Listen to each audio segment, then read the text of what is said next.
Middle ઇસ્ટમાં વધતા યુદ્ધના તણાવથી રાંધણ ગેસનો પુરવઠો પ્રભાવિત થયો છે, જેના કારણે હવે સુરતમાં વસતા પરપ્રાંતીય શ્રમિકોની હાલત બેરોજગારીના ગેસ વપરાશને લઈને કટોકટી ભરી બની ગઈ છે।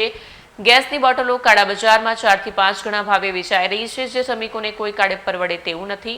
ગેસ સંકટ વચ્ચે હવે તેમની ધીરજના બાણ ખૂટી જતા અને કોરોના કાળ જેવી સ્થિતિ ન સર્જાય તેવા ડરથી પરપ્રાંતીયો વતનની વાટ પકડી રહ્યા છે।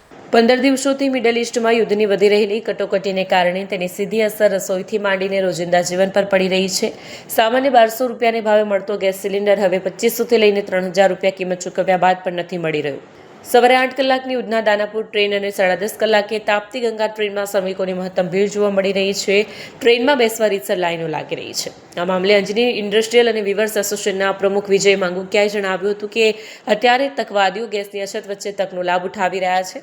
જે રીતે ભૂતકાળમાં કોરોના કાળમાં લોકડાઉન જેવી સ્થિતિ સર્જાઈ હતી, ત્યારે જે પરિસ્થિતિનું નિર્માણ થયું હતું અને કામદારોની જે તકલીફ પડી હતી તે ડરાઈ નહીં અને તેના માટે કામદારોએ વતનની વાટ પકડી છે। હાલમાં વિવિંગમાં જે સ્થિતિ સર્જાય છે તે જોતા 50% કામદારો અત્યારે તેમના ગામ તરફ જતા જોવા મળ્યા છે। ત્યાર પછી જે વિવિંગ ઉદ્યોગોની અંદર 30 થી 40 રૂપિયાનો ભાવ વધારો યાર્ડના ડીલરો દ્વારા ઝીંકી દેવામાં આવ્યો છે, તે પણ સ્થિતિ બગાડી રહ્યું છે। વિવર્સ પણ વિચારી રહ્યા છે કે કારખાના કેવી રીતે ચલાવવા। વિજય માંગુકિયા, તકવાદીઓ દ્વારા જે રીતે ઇન્ડસ્ટ્રીયલ વિસ્તારોની અંદર તકનો લાભ ઉઠાવીને ગેસના રાંધણ ગેસની અંદર અને ઇન્ડસ્ટ્રીયલ ગેસની અંદર જે કાળાબજારી કરવામાં આવી રહી છે, ત્યારે ચોક્કસ કારીગરોમાં એક ખોફ, એક ડરનો માહોલ ઊભો થયો છે અને કામદારો દ્વારા પોતાના વતનની અંદર પોતાના પરિવારજનો વસતા હોય તો કામદારો પોતાના વતનની વાટ પકડી છે।